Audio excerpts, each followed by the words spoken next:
Hi, my name's Nicole from Nicole Winkler Jewellery, and today's tutorial is going to be on the birthstones for June.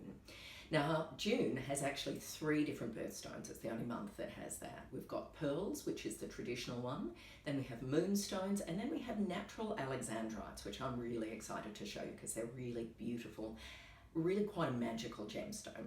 But pearls. So pearls, there are natural pearls and there are cultured pearls. Now, it's pretty much impossible to get natural pearls these days. Natural pearls grow in an oyster or a mollusk all by themselves. So in the past, the only way to find natural pearls was to go diving for them. And they would occur naturally, maybe a little bit of grit, sand, or even an organism, something that the oyster didn't like, would get inside the oyster, and then the oyster would naturally cover it with nacre, which is the white, shiny, pearly bit on the outside of a pearl. Nowadays, pearls are pretty much always cultured, and there are 4 different kinds of pearls on the market. There are Akoya pearls, and these are mainly found in Japan. Now, Akoya pearls are probably the pearls that you would think about with Grandma's strand of pearls. I know I inherited some from my mum. They're a traditional 21st birthday present. And they're beautiful, round, shiny pearls. And then you have Tahitian pearls, and Tahitian pearls are naturally occurring black pearls. So they might be a jet black, beautiful kind of peacock colour that will adopt the colours that it's around. And then you have Australian South Sea pearls, and they're broom pearls, and they're grown in a few other countries as well. And then you have freshwater pearls, and freshwater pearls are amazing these days. They're really beautiful and a really affordable option. In the past, they used to be those funny little rice bubble pearls, and they used to be all sorts of wonky shapes. Now, a wonky pearl is called a baroque pearl. So it's that unusual shape, and you're buying that for the unusual shape of it. Now, when you're choosing a pearl, you want to be looking for a few things. One is the luster of the pearl, so whether it's shiny and bright looking. Then whether a pearl is clean or not. So if a pearl is perfectly smooth and round, then that's more expensive. And then you've got the shape of a pearl, so whether it's round, whether it's baroque, the bobbly shape, whether it's an orient pearl, so a teardrop shape. And then the different kinds of pearls, they come in different sizes. So the Australian South Sea pearls are the largest pearls, and they're, I think, from 9 to 20 millimeters, and they can take between 2 to 3 years to grow. And then the Akoya pearls are smaller, and then the freshwater pearls, you can get tiny, weeny ones, say from 4 millimeters, and now they're actually growing really quite big, up to 18 millimeters, 20 millimeters, but they are, again, more expensive. The larger the pearl, the dearer it is. Now, the second birthstone for June is the moonstone. Now, moonstones are part of the feldspar family. And moonstones have this beautiful play of light to them, and that's called adulorescence. It's an excellent word. There's the word for the day, adulorescence. Now, moonstones, a blue moonstone is the most prized. You get this beautiful play of light across it. Now, there's another kind of feldspar called a rainbow moonstone, and they are in fact labradorite or labradorite, and they have more of a rainbow play of light to them. Moonstones have been known in jewellery and prized for thousands of years. The Romans used to think that they were moonshine made solid.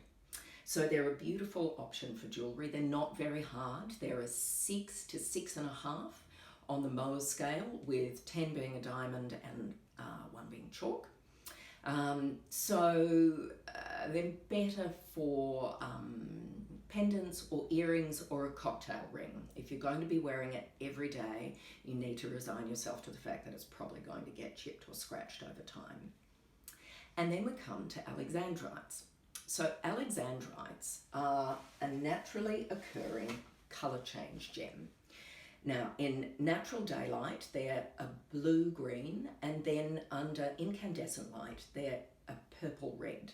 So they're sometimes said to be emeralds by day and rubies by night.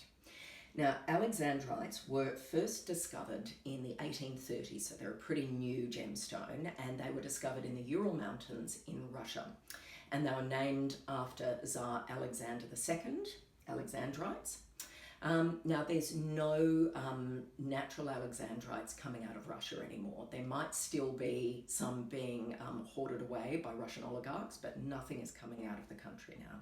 So there are new deposits of Alexandrite in Sri Lanka, in Brazil, and in East Africa. Now, the main thing that you're looking for in an Alexandrite is a really strong colour change, and they're really hard to come by these days. So you want it to be really clearly blue-green and really clearly purple-red. There are different tones, but those are the classic Alexandrite colours. It's really rare to get a stone these days that's over a carat, and if you do get a strong colour change over a carat, you'd probably be looking between $15,000 to $20,000 per carat and up. Now, they are incredibly rare, as I said. Diamonds, on the other hand, really not that rare. So theoretically, if everyone had the money for it, everyone could own a 10-carat diamond. Not everyone in the world could own even a half-carat Alexandrite. They're very rare and very precious.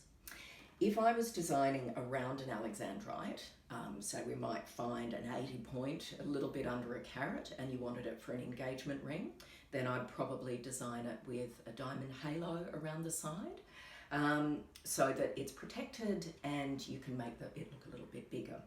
They're an 8.5 on the Mohs scale, so they're a nice hard-wearing gem. Now, there have been synthetic man-made Alexandrites on the market for over 100 years, and you see a lot of them in antique jewellery. So you might see an Alexandrite, which is, kind of that size. You would be looking at 3-4 carats. It's got a really strong colour change between blue, green and red. Chances are, unless you're paying hundreds and hundreds and hundreds of thousands of dollars for it, it's a synthetic. Now, if you've got any questions about June's birthstones or any other natural gemstones, feel free to send me a message on social media at Nicole Winkler Jewellery, or through my website, send me an email. If you'd like to look at some beautiful coloured gemstones that you might be thinking for an engagement ring or a special anniversary, or just because you need something beautiful, let me know and I'll see what I can find for you. So next month we'll be looking at ruby, which is the birthstone for July. So thanks very much, and I will talk to you soon.